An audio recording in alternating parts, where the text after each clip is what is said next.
Welcome to 44 and 1. I'm GVizzle. This is Tempest. I think I am. That's you, buddy. Would you rather the aliens that make first contact be robotic or organic? Organic. Why? Because then there'll at least be some commonality between us, and it'll help us come to understand each other a bit easier, I think. Think we can reason with them and convince them not to blow us up? Yeah. Or enslave us or anything. Well, also, if you look at like the kind of animals that we bond with on planet Earth, the easiest ones to connect with are the mammals, because there's similarities there, and the closer they are to us, the easier it is to bond. So, or to project onto or something. That's fair. Yeah. So I think that if they're robots, then, well, first of all, somebody must have created them, and why aren't they here making first contact with us? Why is it the robots?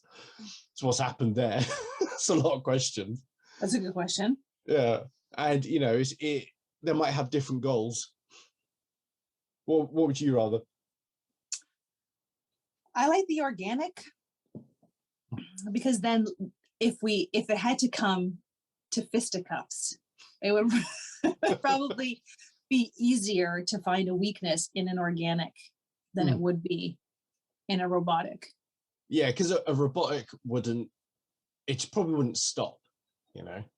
Yeah, it'd be like Terminator. It would just keep coming. Would you rather be covered in fur or covered in scales? Remember, you live in a country that doesn't have air conditioning. Yeah, but you can shave the fur off, and it's like just nicer than scales. Would you want to hug someone with scales or with a nice coat of fur? Imagine I'm assuming they would be clothed regardless. So, but you'd feel the scales underneath. Shake someone's hand. Would you rather fur or scales? But you probably wouldn't, right? It's not like the palms of the hand and the bottom of the feet would probably be like a dog's pads, where it's regular skin. Yeah, I know, but imagine if Zeelool goes with scales. I'm imagining Hank from X-Men. Yeah, he's cuddly. He'd be like a big teddy bear. Yeah. But like Gozer, if I do this to Gozer right now, poofs of dust come off of him because he's been rolling around in the backyard. Do you know how hard it would be to keep that clean? How much shampoo you'd have to use? How you'd be like wet all the time. You'd have to blow dry your whole body before putting your clothes on, because then your clothes would get damp and wet. That would be exhausting. I just walk around. Where if you're scaly, you just go lie out in the sun. Yeah. I imagine you do that anyway.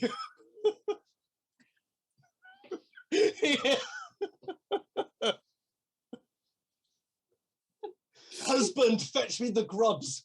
You just drip the drink into my mouth.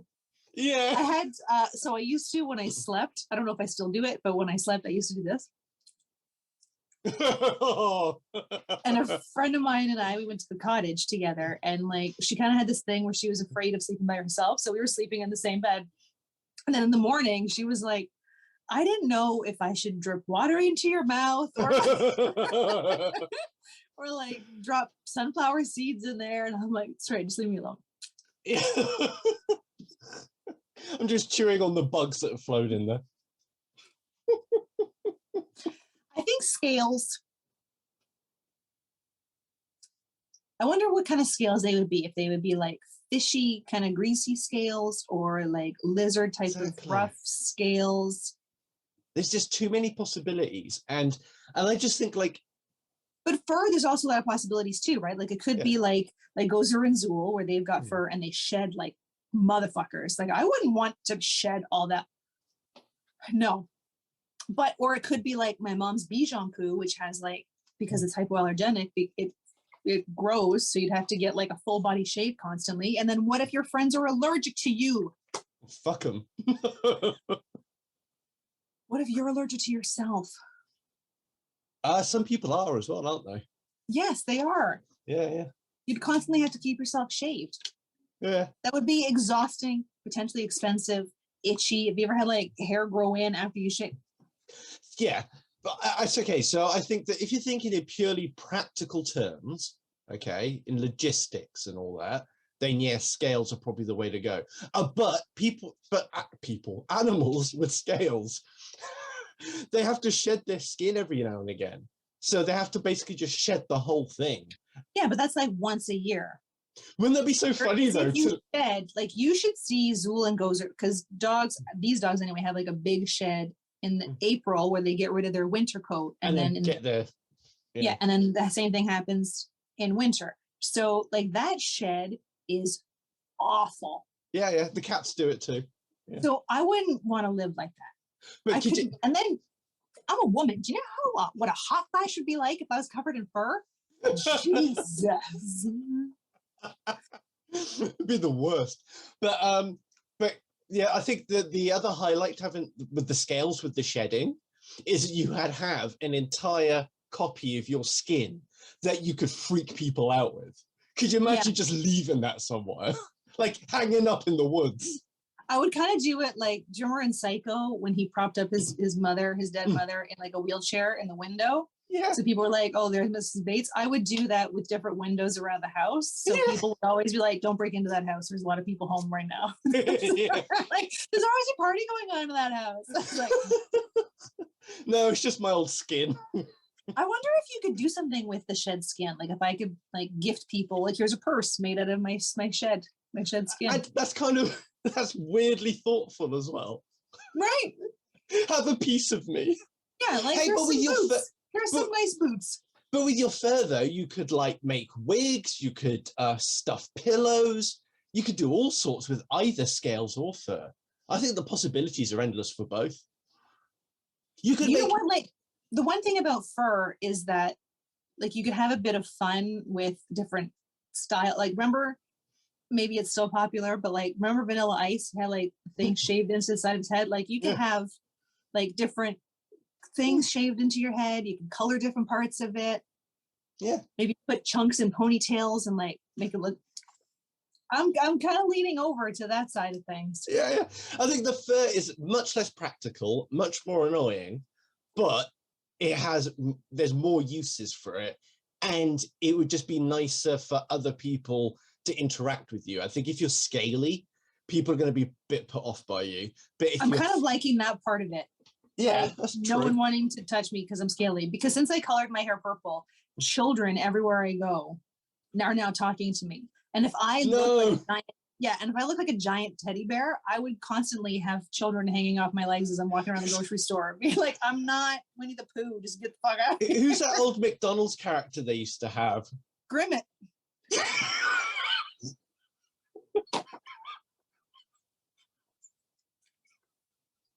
I am not pear-shaped, I will have you know.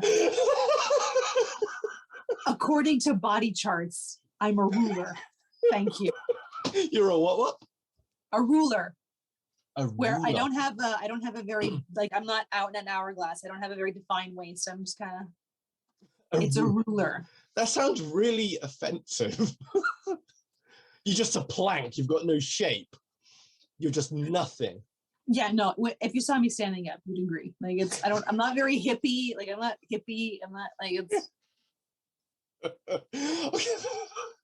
I can't wait to the day when I meet you and I could just be like, yeah, you're a ruler. See, when I was 140 pounds heavy, I was more of a sphere, but now I'm. You were Grimace. No, because I still wasn't pear-shaped.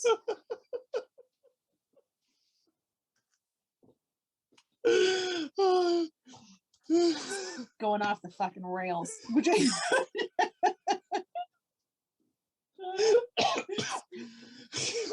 Would you rather know the history of every object you touched or be able to talk to animals? Oh shit, that's really tough. Because both are really useful and also could be kind of disturbing, because what if you're in a place of work and you've got one of them weird Me Too movement bosses and like you touch one of his objects in his office and you would immediately regret it. Because you know where it had been? Yeah. I would blokes are recommend not weird. touching anything shaped like Grimace. You'd be fine. But I meant like the application of that in like crime settings, right? Like if a police officer could be like, here, we found the victim's earring at the scene of a crime, and you could then touch it and potentially know what happened. I mean, you'd probably have to, I wonder if you would have to work through the entire history of like watching it get made in the factory and then like sitting at Walmart for a year before someone picked it up. I was like, I'm gonna buy this. And then like I wonder if it would be like chronological from inception to now, or the most recent thing back. And or if you could just pick and choose, like reel through it. Yeah, like when you spin your camera roll too fast on your phone, and your entire life literally flashes before your eyes. That's what you could do. It would be very depressing. I mean, because I would feel an obligation to do that type of work, and then it would be very sad. Did you hear about talking about objects used in murders? Do you hear about that woman who killed her husband with a frozen joint of meat? Can't remember what it was, and then cooked it so there was no murder weapon. Clever. It's like using like I don't know if it was a movie, book, or actually real life. Someone murdered someone with like a giant icicle. I think that was a CSI episode. Must have done. But with that though, like there's the evidence of like the blood with the water and all that stuff. But like with the joint of meat, it's cooked and eaten and gone. Like so, there's literally no evidence. That's commitment to task. I respect that level of commitment and thoughtfulness. How did she get caught? I can't remember. They probably found some of the like meat in his. I'll Google it quick actually, because it is quite an interesting one, and I hope it was real and I didn't just read it in a book of fiction. It seems to be. I think it might be a Roald Dahl story, which is annoying. Oh, this Lego lamb thing. It says it was so it was suggested to Roald Dahl by one of his mates. So Mary Maloney, a pregnant young woman, waits for her husband Patrick to return home from his job as a detective for local police. When he returns, Mary notices he is strangely aloof and assumes that he has had trouble at work. After blatantly ignoring her, Patrick finally confesses his intent to leave her and give her the money for living. And then so she goes bop. And then she offers his friends the cooked leg of meat and asks them to accept hospitality. And as the policemen eat the meat, they discuss the location of the murder weapon, assuming it's right under their noses. Mary overhears this in the other room and giggles to herself at the irony. Oh, I love Roald Dahl. He's so dark. Well, I mean, Charlie and the Chocolate Factory had that like really dark scene in the boat where it got like creepily dark. Apparently they had to edit the movie quite a lot because mothers were freaking out about the lessons being too harsh for their children to learn. Really? It's too harsh for your kids not to learn how to steal other people's shit? Yeah, I know, it's so dumb. It was the book itself was pretty dark. I prefer the Johnny Depp movie to the other movie. I think we've spoken about this. I don't know if we have spoken about it, but we should, because the Johnny Depp one was closer to the real story. Yeah. Better soundtrack too. Yes. After all. I do like the old Oompa Loompas though. I like the songs. Oh, hi there. Are you looking for a fun pair of glasses because you don't have your own personality? What? Well, hi there. Are you looking for some fun glasses to showcase your unique style and personality? That was better? That was a good one? Okay. Then you should go to Zeelool.com. Because whether it's your personality or someone else's you want to show off, you'll find glasses at Zeelool for incredibly low prices. And you can use my promo code to get even more of a save. GVizzle, save 8. Okay, so we talked about the benefit of knowing the history of objects. Oh, yeah. Once again, that would be amazing on a first date. Yeah. But there's also a lot of benefits to talking to. I don't know if there would be benefits to talking to animals, or that would be more annoying. Because if you can't switch it off, imagine the birds in the morning. Like, because it's mating calls in the morning, and all you're going to get is going, free dick, free dick, free dick. I think it's Andrew Santino did that joke. Somebody come and pleasure me. But also, like, I wonder if they would still have, like, their intelligence wouldn't change. Yeah, exactly. So I would be trying to have a conversation with Zool and Gozer, and they would just be like, can I have a cookie? Can I have a cookie? Can I have a cookie? And I'd be like, no, you can't have a cookie right now. I've got to work. Ball. Like that would, no. If they had intelligence, that would be different. Because then I could reason with them, and I could explain to Gozer, like, those are clouds. They're not going to hurt you. It's okay. Yeah. So if they could understand you, that is so much better. Yes. Yeah. Like if you had 2 minutes to speak to each one of your cats, and they could understand what you said. You only have 2 minutes though, and then you're back to the way things were before. What would you tell them? That's a whole can of worms. Oh my God. Because Padme would take a bit longer. She'd need a whole therapy session because she's so traumatized. Little thing. So like I'd have to sit her down and give her a good discussion about how, you know, you don't have to be scared of everything. You're a strong cat. You're a noble cat. Nothing's going to try and eat you or get you. Just enjoy your life. Stop worrying. That's pretty much the conversation I would have with Zool too. Yeah. I'm never going to let anything happen to you. It's okay. Yeah. I will always protect you. I love you more than life itself. Yeah. Just stop being such a fucking asshole. Yeah. And I think with Hermione, it would probably revolve around other animals are worth love and affection too. It's not all about you. You're not the center of the universe. I would have a similar, you don't have to be afraid of things with Gozer. And then I would be like, stop eating shit. I'm over it. Does he hike it back up after? No. It's just gone. Eats it down. Well, technically you can eat your own feces without any problems. Yeah, and the vet has said that, I mean, they thought he would either grow out of it, but if he didn't grow out of it, it's not going to be harmful to him. It's just gross. Yeah. So, and then it's just gross. One time, because Hermione, she's petite, so she thinks she's a normal sized cat. So she comes up to her food every mealtime and just wolfs it down like there's never going to be food again. And so quite often, because she's so small, she often throws most of it back up.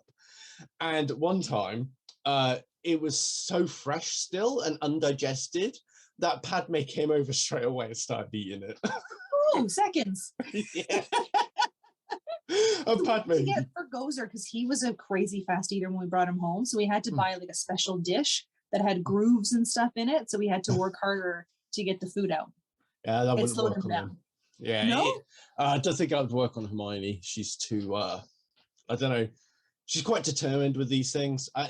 It would have to be a different way. And also, she would probably get fed up of doing that and then would just go and eat the other cat's food instead. What if you were to feed her like in parts, like eat this one and then wait a couple minutes. Here's a bit more. I mean, it's work. It's more of an effort. Yeah, well, what we usually do is, like, if I'm feeding her, I'll sit with her and I'll just stroke her and I'll move the plate out of the way and I'll just basically keep her mind off the game, you know, and just so like it just slows her down a bit. And it works.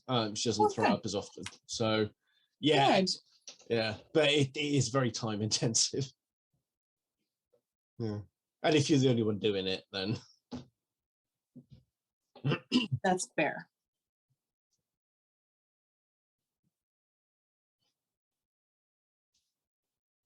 Would you rather, last question, a lot of pressure. Would you rather that 5% of the population have telepathy or 5% of the population have telekinesis? However, you are not part of that 5%. I'll have to choose one or the other. For other people to have, not you, and only 5% of them. Yeah, but I mean, I have to choose telepathy or telekinesis. There's no option to say none. No, you have to choose. Telekinesis, because telepathy would be very dangerous and way more dangerous than telekinesis. It would destroy a society. So, and can you imagine the authoritarianism just overnight? It'd be like Equilibrium with when they have the kids and then the kids identify the people with emotions. Yeah, because you wouldn't know who had, if it's only 5% of people, you wouldn't know who had it.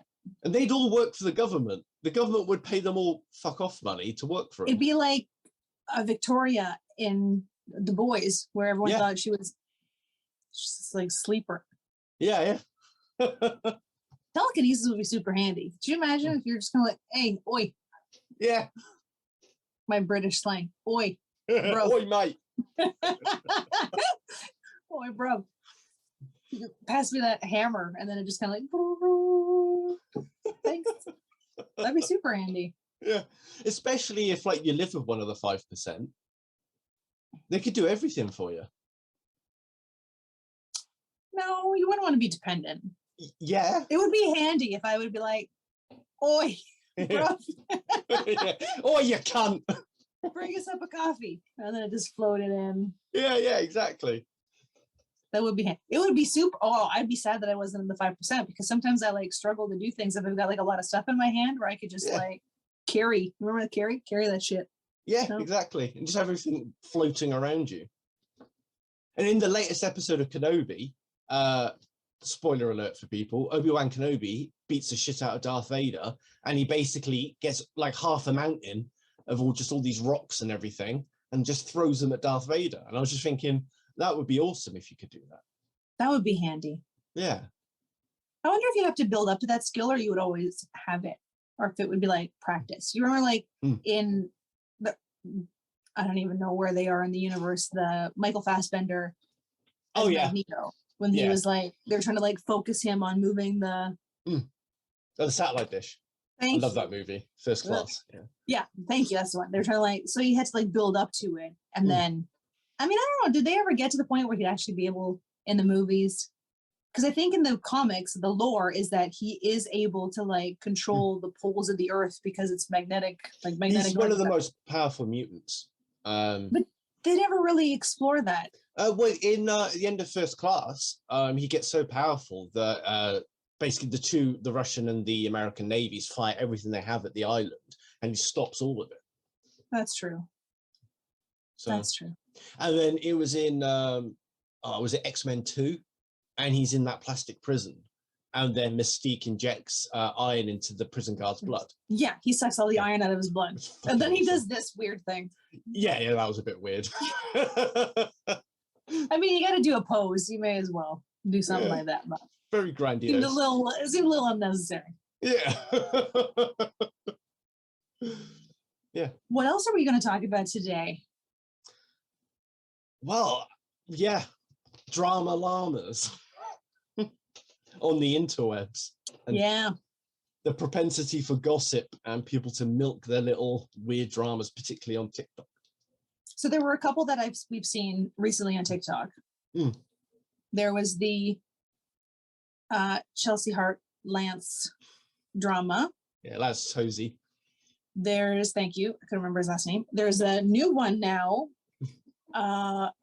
Honest Mom, and then another mom who like stole her content and like dropped in on it. There'll probably be something else soon, and I'm probably missing out on quite a few of them. But thoughts? I think the Lance and Chelsea drama was quite funny because they're both like come across as very narcissistic, self-absorbed people.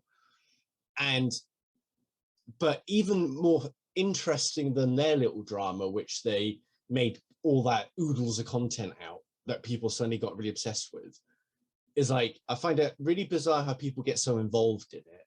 And secondly, I guess like the funniest bit to me is all of the people making their own content about it just to get followers. And it's all just so circular. And then the people who were like, I said I wasn't going to talk about it, but yeah. They even like when they say, all right, I'm not going to talk about this, right? I'm not going to talk about the Lance Chelsea drama, but here's me talking about the Lance Chelsea drama. And now the working mom one, or the honest mom one is, I mean, that one is a very different, because that one could happen to anybody. Like the Chelsea and Lance, I think like that was a very personal drama that I tried to avoid as much as I could and like scoosh by it as often as I could, because I'm not that engaged in the personal lives of my friends. Like I don't want to be that engaged in a stranger's personal life. It just felt like it was too intimate, not my business. I don't want to know. But then it was every fucking where. The honest mom one though, like that drama, I think more people are jumping onto that one because it could happen to anybody. And I don't know if you know the story of it. Like she made a video, and I time. haven't seen the original video. All I've seen is the point that started the drama. So she made a video.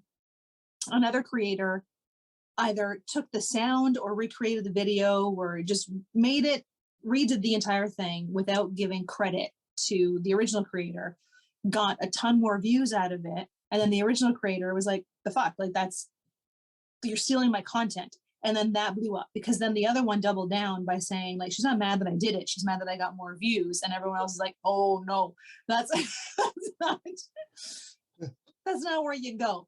And I can see that one, because it almost like sets a precedence of it could happen to anybody. If you're going to use somebody else's, like I've had people message me through TikTok to say, like, is this your audio? Because someone has like taken my audio, did their lip syncing thing, and no credit to me or whatever, but I don't get paid to be on TikTok. So I'm like, yep, I don't care. If I were getting paid, I could probably see where I would want more the credit to come back to me. So I don't know if either of those moms are getting paid, but that's, so I see that drama, but I also don't want to be engaged in that drama. Yeah. I'm on TikTok to have fun. Like I just, Yeah. The other thing is that gossip, like, it's kind of defeating the point of gossip by doing what they're doing. Because gossip has evolved as a way of managing groups. So, like, part of us developing language is it meant that humans could transmit information between each other about things that happened when they weren't there. Okay, so one of the problems in other primates is that you get like stealth males come in, and like they're not the alpha male, but they can they get up to shenanigans within the tribe, basically. And what humans developed with language to stop that happening is that they can talk about it. Like, oh, did you see what Bill fucking did earlier when you went here? He hit on your wife, you're not going to take that, and then so we can transmit information. But and then that's the purpose of gossip. And a lot of the research talks about how if people are transmitting true statements about the gossip that are negative, but if they're verifiably true, then people will tend to support the gossiper. But if you're saying things that are false, or you're saying it for self-serving reasons, then people will dislike you for it. And people are very good at figuring out which is which. well, because I mean, there's a difference between rumor and gossip, and rumor feels like that, like just I saw two people walk down the hall together, so they must be dating. Versus, did you I know I actually confirmed that they're dating.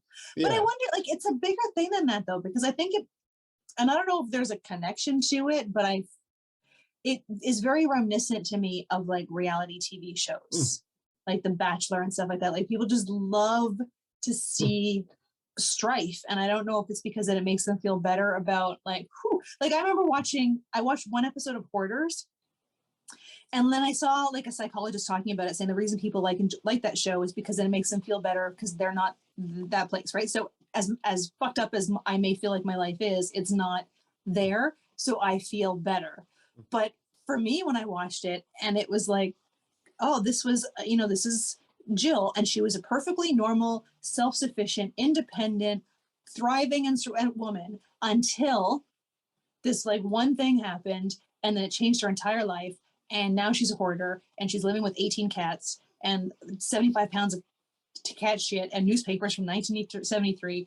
And it horrified me, thinking like, oh, is that it? Like, it's just one, it's just like it could just be one thing that trick, right? Like someone I love gets into an accident, and then now I'm saving their toenail clippings because I see them.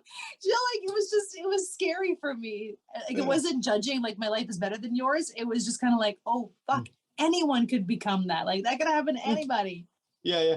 And it isn't just the one thing. That's what they blow out of proportion in those reality shows. And I think that's part of the reason that drama like TikTok has happened, because society's been conditioned into latching onto these things and just going blah with it all. Technical term though. And I think if it's reality, like especially on TikTok, because on TV at least there's like you don't feel like the person's talking to you, or on TikTok it can become very personal, where people like it feels like a conversation that's happening. So you may feel more invested in that person's life because it's not an act. It's not them playing a part. Is actually who they are or who they want you to believe that they are. So it feels like I feel like there are people that I've met or I follow on TikTok, and I feel like if I met them in real life, we would just be like, hey, I follow you, you follow me, let's go for a beer and hang out. And it would feel like we already knew each other because of that engagement. Whereas if I saw like Jensen Ackles walking down the street, I wouldn't feel like I knew him because I've watched Supernatural for 15 years. Yeah. You know what's funny is how things cycle though, because like the Lance and Chelsea thing, it was everywhere for 2-3 weeks. And then they went away. And then the moment like Chelsea got back on TikTok, it goes. Yeah.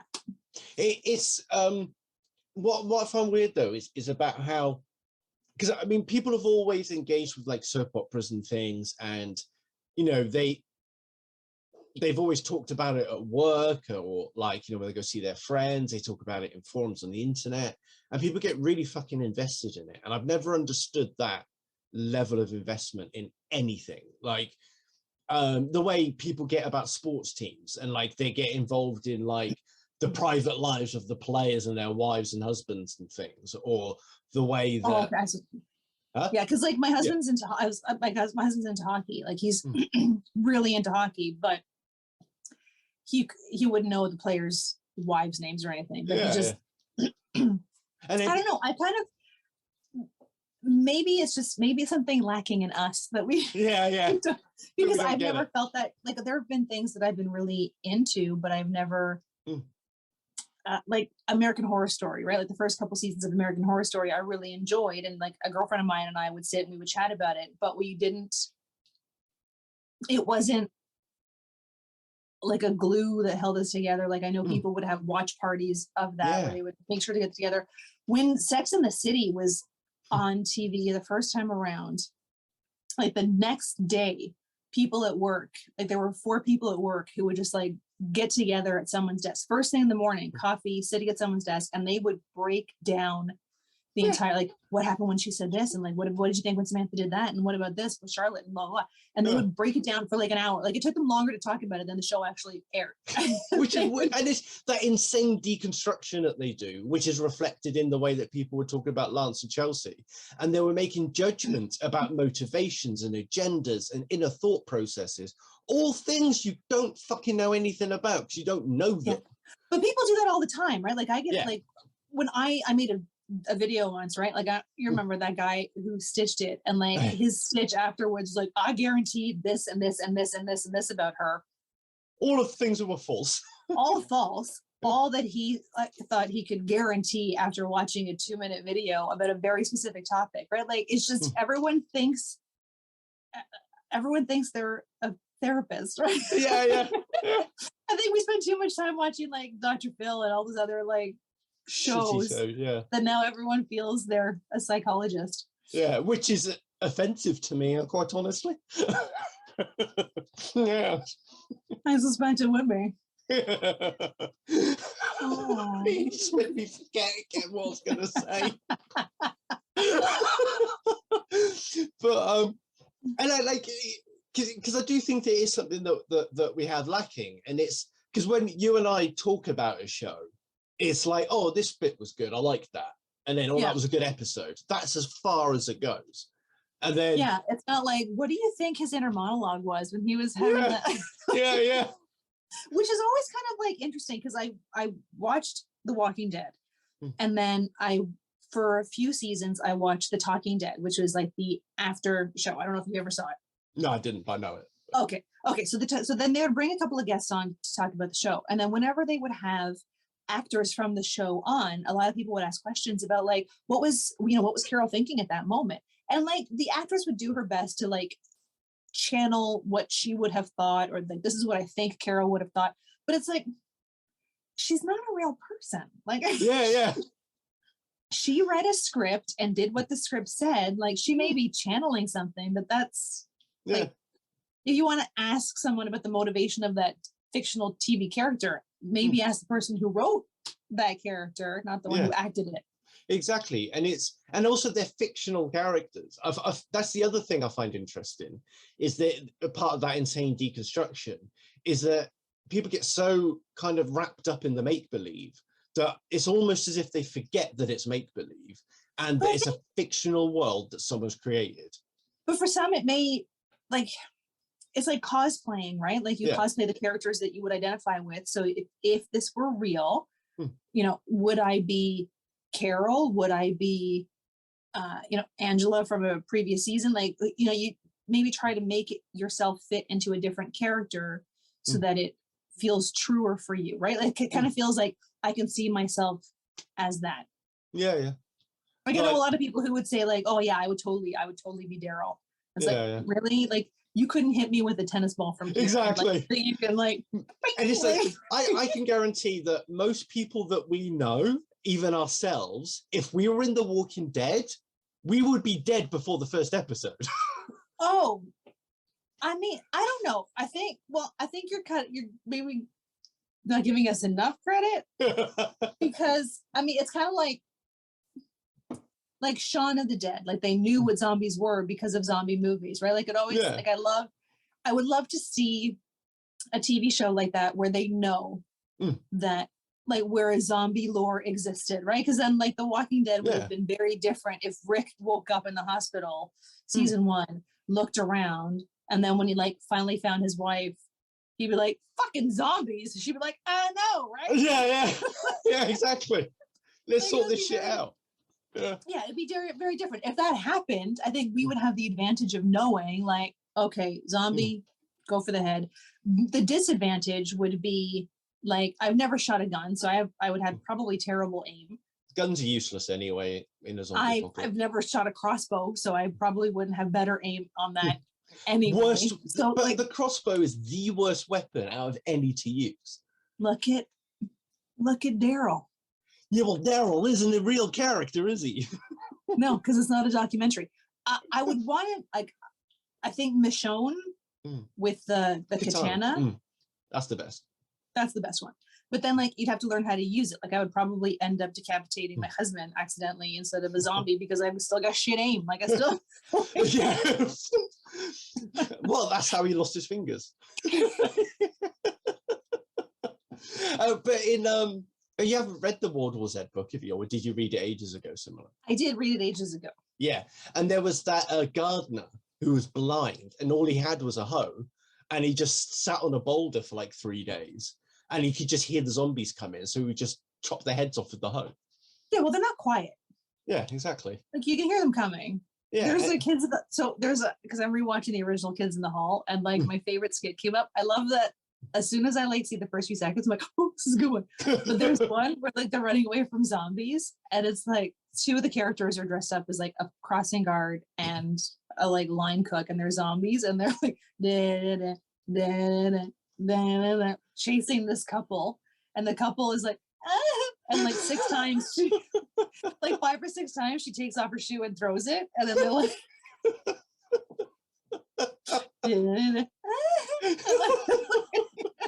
I haven't got to that episode yet. And what season is it in?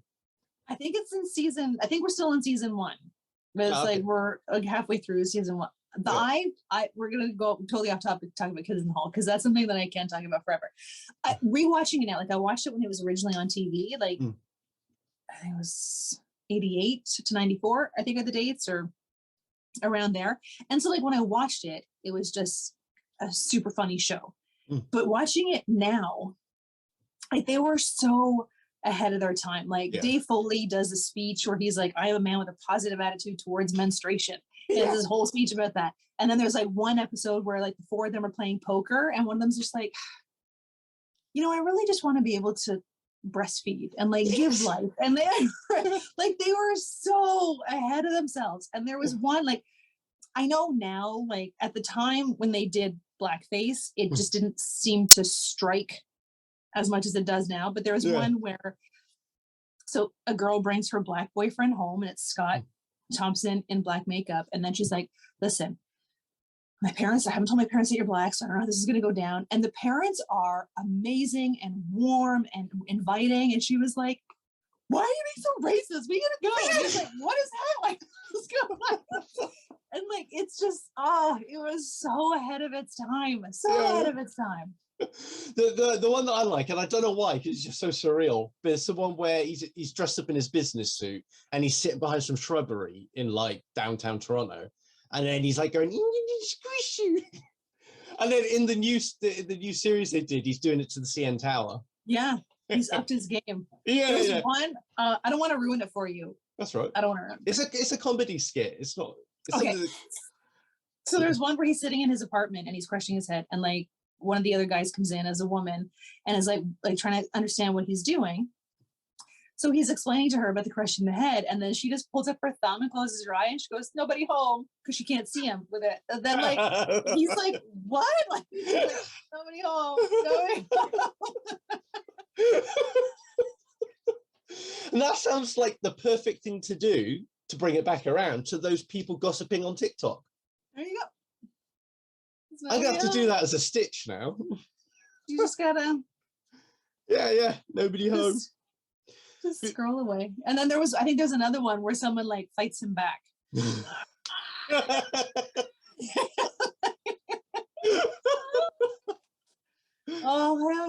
I didn't know how much I missed them until they came back. And I'm experiencing them all for the first time, and they really remind me of Monty Python. They just got the same energy to them, and just originality.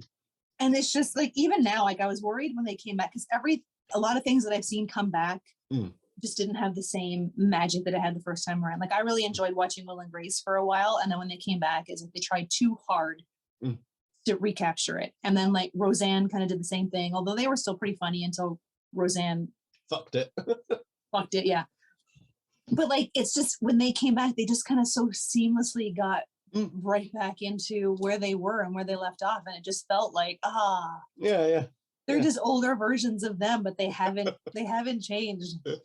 I like one of my favorite skits in the new series was the one with the car. They robbed the bank and they're sitting in the car, and then the police come by and they take all their clothes off. They're not expecting two men without clothes on. You know what I kind of missed, because I was hoping they would bring back some of their older characters, and they brought back Buddy Cole, which was like the gay barfly, and Francesca Fiore, and like they brought them back. But the 30 Helens agree. I don't know if you got to that point. Yeah. Like I even made a TikTok, like I want 30 followers named Helen to like every time I say something to be like, Helens agree. And when they saw them and like all that, like the gaggle of Helens, like it was just, I miss them.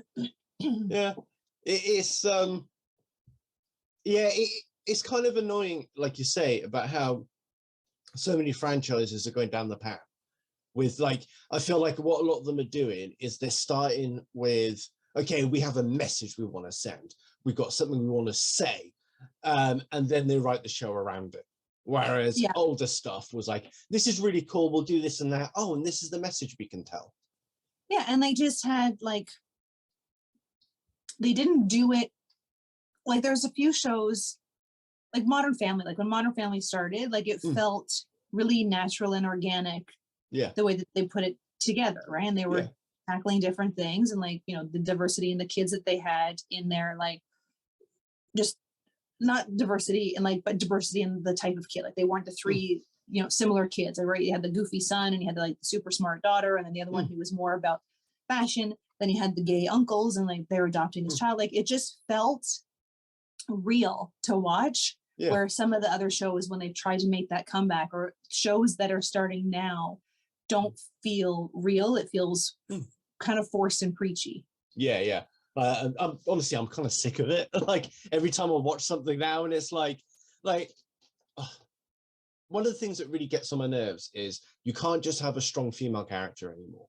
Like they have to belittle the male lead. They have to put them in their place constantly. And then the female characters have to constantly be told how wonderful and awesome and brilliant they are. And the audience has to constantly be told that. And they don't do anything wrong either. There's no struggle anymore. And that's why there's that test, right? Like if you write a strong character, it could be male or female. The gender shouldn't matter when you were writing a character. Exactly. If and that's, I think to me, that's the test of a strong character. And like my husband, I think we talked about this before. We were watching The Martian, and like I think it was the female captain. I think it was Jessica Chastain. Mm. She could have been female. She could have been male. Anyone in that movie, you could have swapped out the gender, and it still would have worked. Like if it doesn't work, then it's not a strongly enough written character, and you kind of just need to go back to the drawing board. But yeah, like I get it's almost to the point where it feels like it's pandering. Like it's not genuine. It's not sincere. It's just kind of like, oh, let's toss one to the ladies. Let's give them one. And if you criticize it, you get said, like, well, it's because you don't like strong women then. Or like, oh, you're a misogynist or a chauvinist. It's like, no, I grew up with people like Captain Janeway and... But then there's also no winning, right? Because like, if you say it, it's because you don't like strong women. If I were to say it, it's because I have internalized misogyny. Like you just can't win. You just got to be like, okay. Like, and yeah, I agree with you. Like, I grew up with strong women on TV. Like, it's gonna be silly, but like Buffy the Vampire Slayer, I grew up watching. I mean, I was already an adult when the show was on. But like, I was a young adult in my early 20s, and Buffy came on, and she was a young like teenager who is now given all this responsibility, and she may have complained a little bit about it, but then that bitch got to work, and like she did what she needed to do, and it wasn't this like a Willow as well, like how awesome she was. Yeah. And like Willow and then her girlfriend, like this power duo, and like all the characters they brought into that show had amazing strength in their own way. Even Cordelia, when she went over to Angel, like she kind of shed some of that other nonsense, where those were strongly written female characters because they just wrote a good character without having to worry about, oh, we need to, give her this Joan of Arc sensibility or because it's like have you seen the remake of Battlestar Galactica from like 2003? It's so fucking good. And they have Starbuck played by a woman, Katie Sackhoff, and she could be a cunt, she could be strong, she could be weak, and then she could be an absolute shit to people, but she can also be virtuous and noble, and she's a complicated character. And I'm like, why don't we have that anymore? She was awesome. That's what any character is, right? Everybody has all of those different pieces. Good written, well-written characters. Yeah, well-written characters have that. And I think that's why I liked, and I kind of now regret not getting more into different Star Trek shows, because the female characters they had on those shows were always very strong characters. Yeah. They, even in the, like, every character they brought in that was female, there wasn't the, like, if they were weak for a reason, and then by the end of the show, they kind of had, like, their awakening moment. Yeah. But they were just solidly written.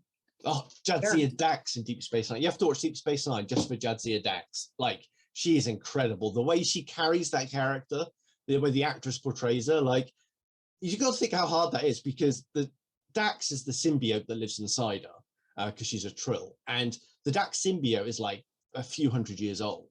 So she has to convey multiple personalities that have been synthesized into one personality, but her character is the primary.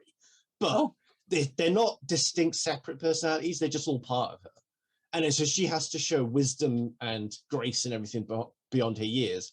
But her previous host was very deep, close friends with the captain of Deep Space Nine.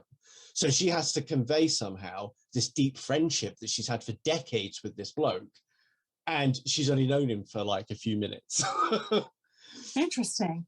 And it's incredible the way that the actress can do it.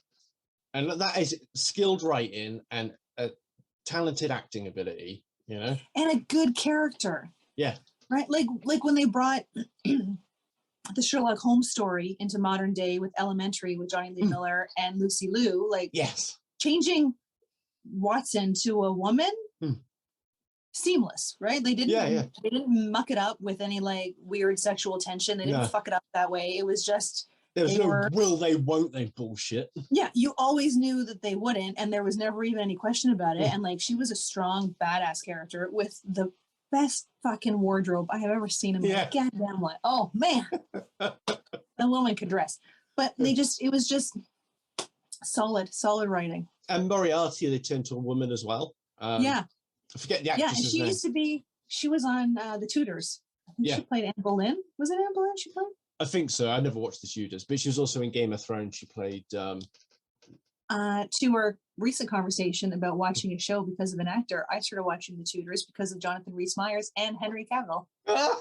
Two very good reasons. Have you seen? There was a third too, a Canadian actor who used to be on another show, another Canadian show called Lost Girl. I can't remember his name, but he was a tall drink of water too. Have you seen what's his Jonathan Rhys-Meyers' version of Dracula? No. It's only a season, but it's so good. It's really good. I don't even think I've heard of it. Yeah, it's worth watching. And I'll have to go find that. And but it's only a season. You're gonna need some alone time after. Only a season though? Like, did they end it well? Or was it just kind of? I wish shows would do what Firefly did, and if you get canceled, just make a movie, wrap it up for the fans. Yeah, because there's so many unanswered questions that I have on so many different shows. Yeah. And the other thing I find incredible about Jonathan Rhys-Meyers and his acting is that he was overcoming a heroin addiction while he was filming Dracula.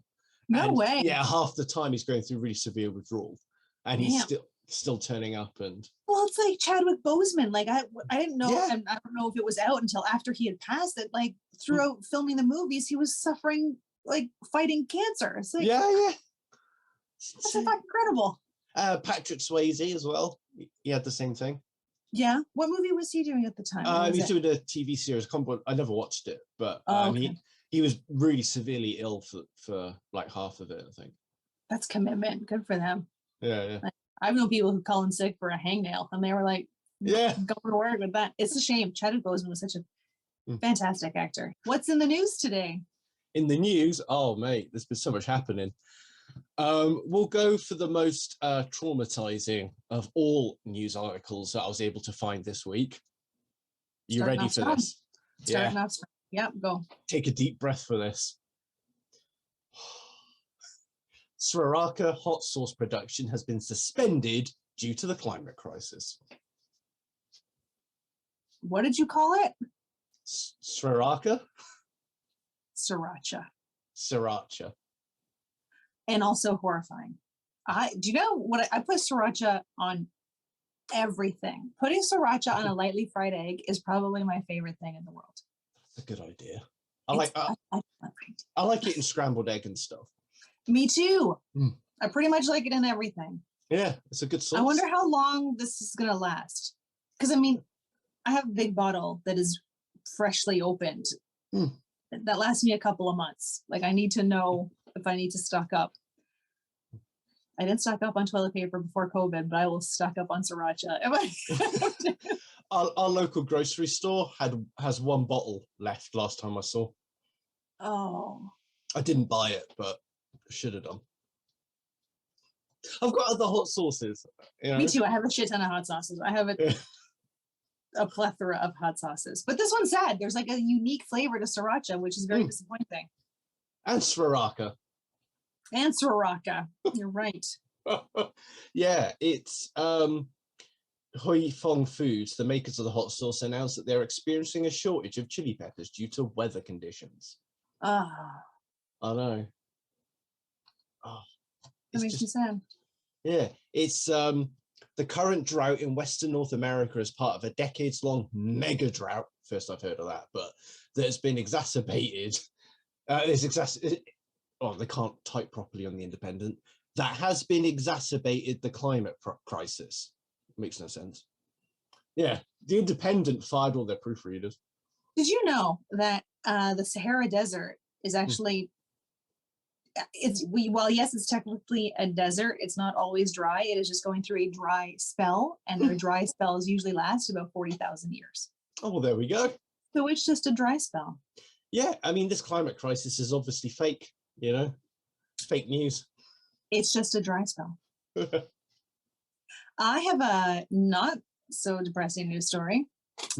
Pink Floyd, not the band, the fugitive flamingo, has been on the run for 17 years from a Kansas zoo, and he's been spotted in Texas. Amazing.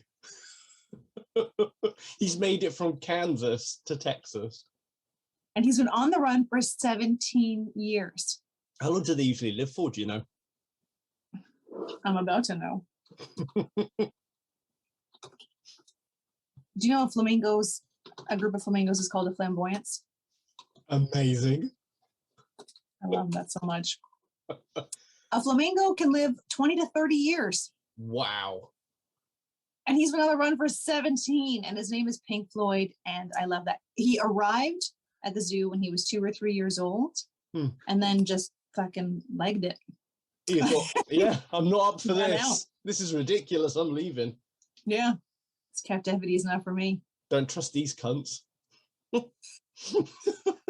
And he's still in the prime of his life. 17. He's middle-aged. Yeah. They call him, when you look at the news story, they call him Flamingo number 492, but his name is Pink Floyd. He's not Flamingo 492. Heartless bastards. He has a name. No. He's like a freedom fighter, a flamingo freedom fighter. He got out, the rest of them can get out. He gives hope to flamingos worldwide.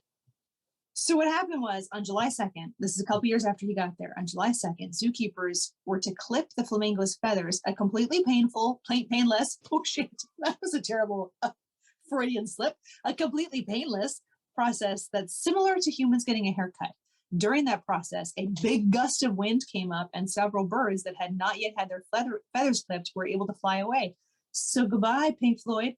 17 years is on the run. Amazing. What a legend. 600 miles away, he was found.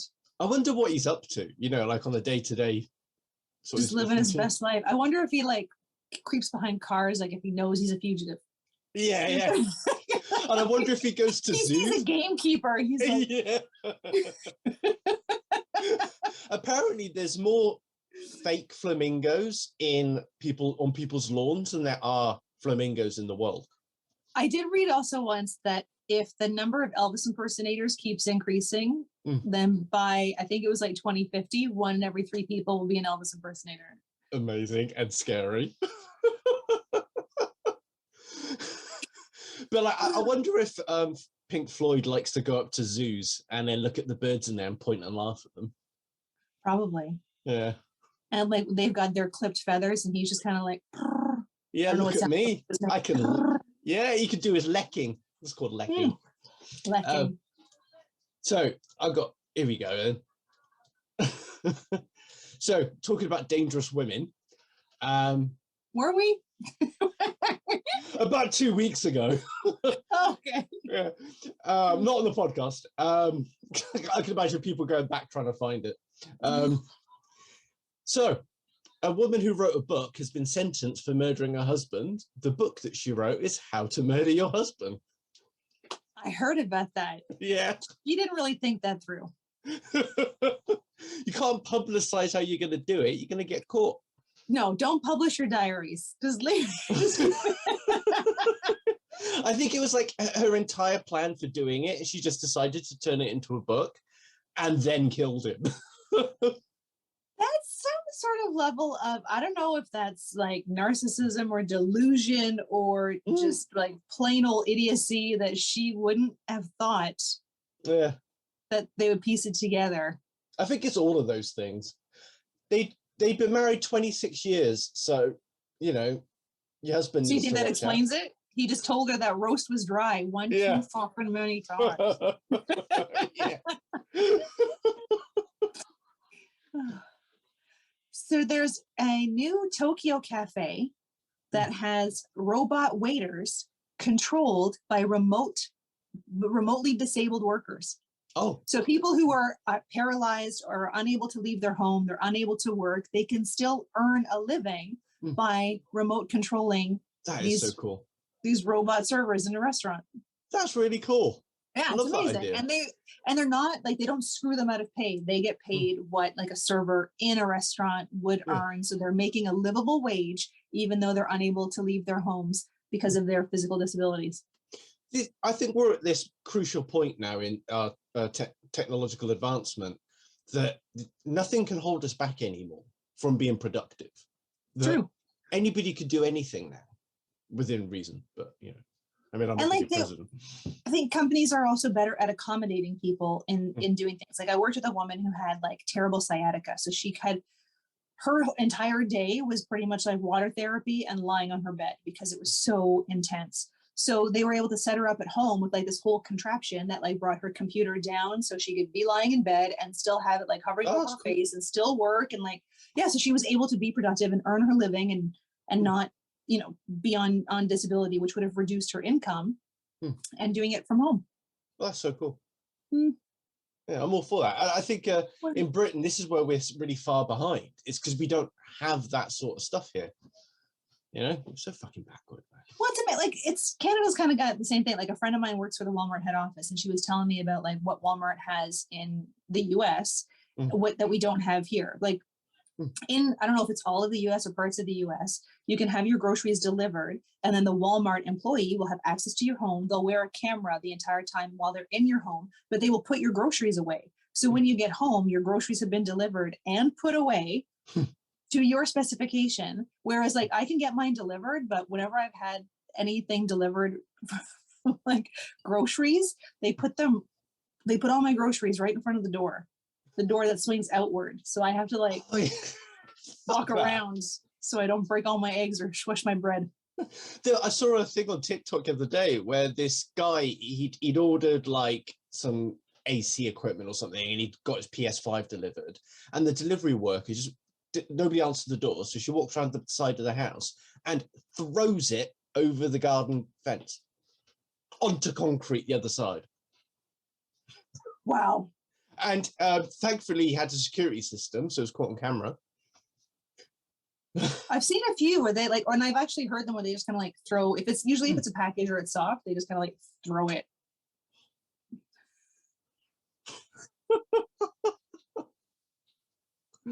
Oh, people. I don't know. We'll go for one more. Okay. I don't know whether to go for another Tory story or something about adulting. Go adulting. Or polio. Polio. Yeah. Okay. All right, polio it is. So this is part of this is that the Telegraph is blowing this out of proportion. It's quite funny. So the headline is polio is back, national incident declared in UK as disease spreads for the first time in nearly 40 years. It's not like that at all. But has it only been 40 years? It feels like it's been longer since it was eradicated. I think it's just that they probably stopped the spread, but it's supposedly eradicated apart from a few countries now. Oh. But also they found it in basically sewage water, and they've just found a couple of instances of it, and the way that the disease has evolved, it looks like it's been spread from person to person, so it's evolved a little bit, but there's been no documented cases. And then so like the public health authorities have put basically a warning out just to say, watch out, polio's about, but it's not a big deal right now. But then the Daily Telegraph is all like, polio's back, we're all gonna die. Vaccinate. Gotta sell those newspapers. Sell newspapers.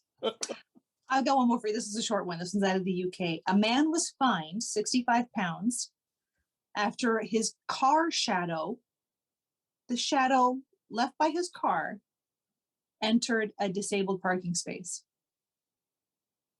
So yes, he was fined £65 because the sun moved. What? Yeah.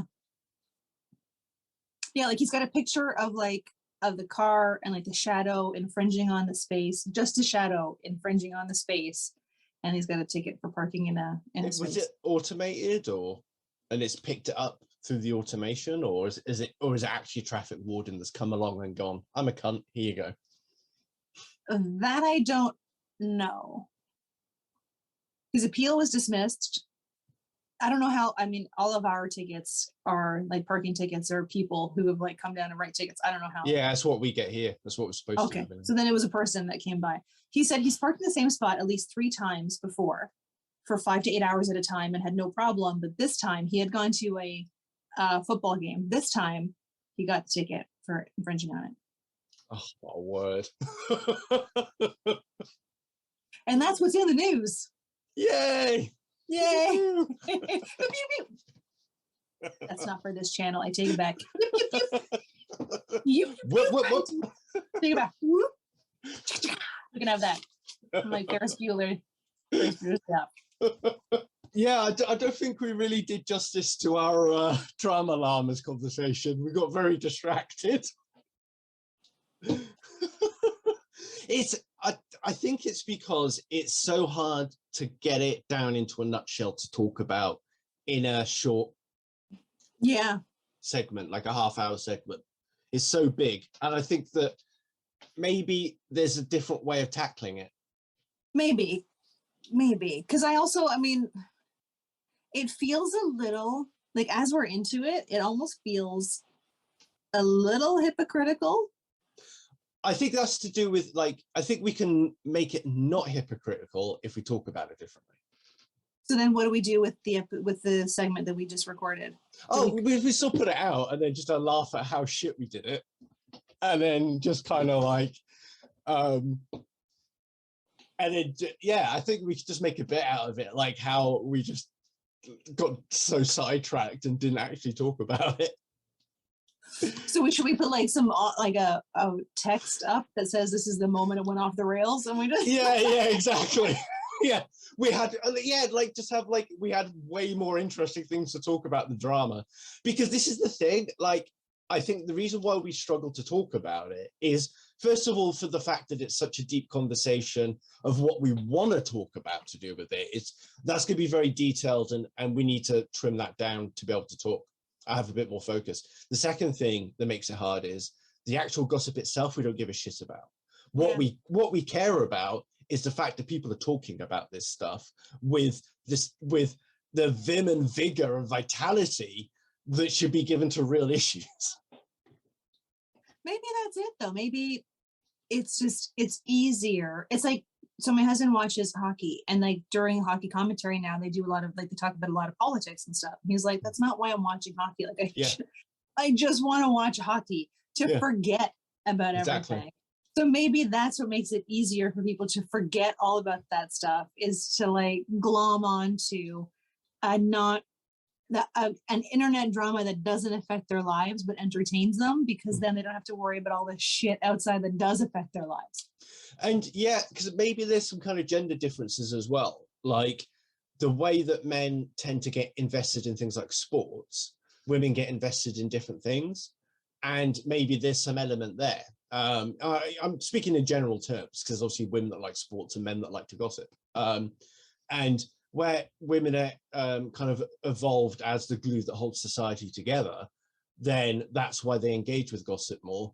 And then that's why, like, if they're on TikTok, which I guess is a way of make it kind of enables gossip to function, enables it to happen. It's like it's the town square but magnified. And and you know, like, people like Lance and Chelsea have such a big presence on an app like TikTok that the way that they act and the way that they behave and talk about each, because they were both cunts, like, to everybody and each other, and they had a complete lack of respect for their audiences and other human beings, that it does affect other people. So, and there was so much grandiosity about it, like Chelsea came back and she apologized to the Indigenous community for not doing more to protect them. It's like, who are you to protect an entire group of people? Like, they don't need your protection, white savior complex. And then Lance made a comment comparing himself to Johnny Depp because of like how he was portrayed in the media versus Johnny Depp. And it's like, you've got a large following on TikTok. You're not Johnny Depp. Like, Johnny Depp has been in the public eye for like 30 years. He's been an actor, and a well-respected actor, for 30 years. You've been on TikTok for a couple. Like, you're not.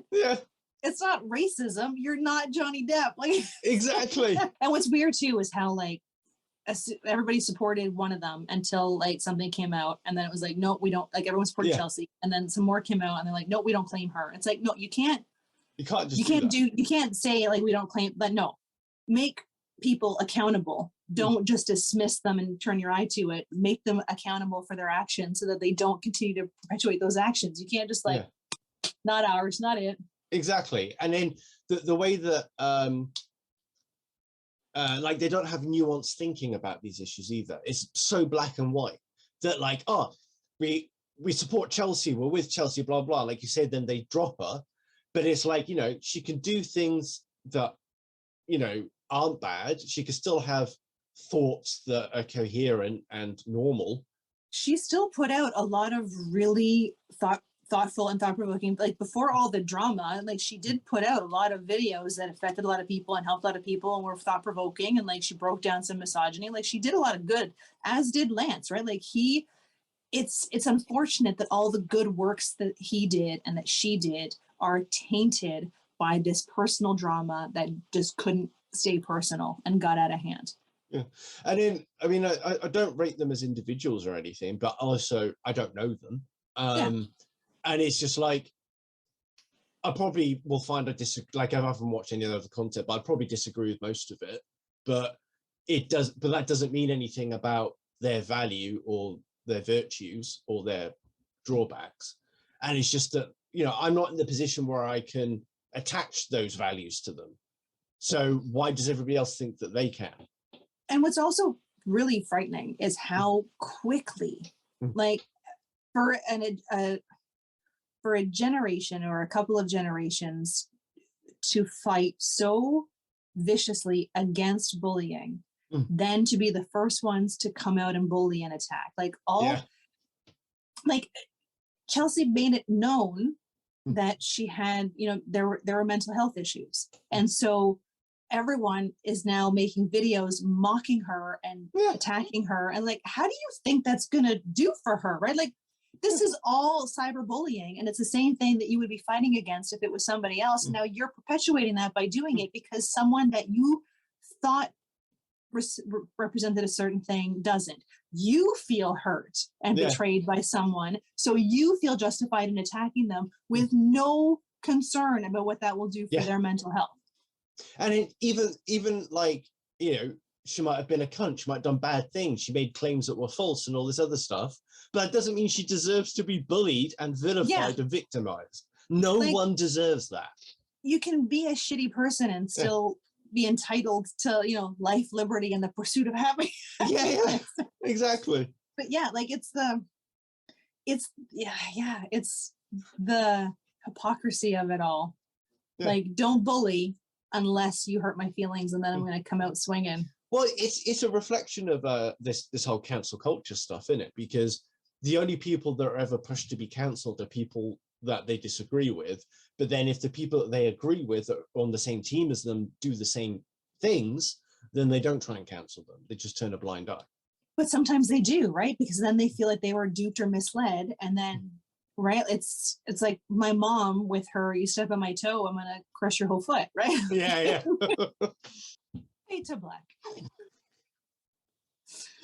I like how every episode just ends with like, because obviously the fade to black is like this, usually before it there's 20 minutes of just us chin wagging edited out, so they just randomly get end of a conversation, everything's all normal, and then fade to black and we're giggling like idiots.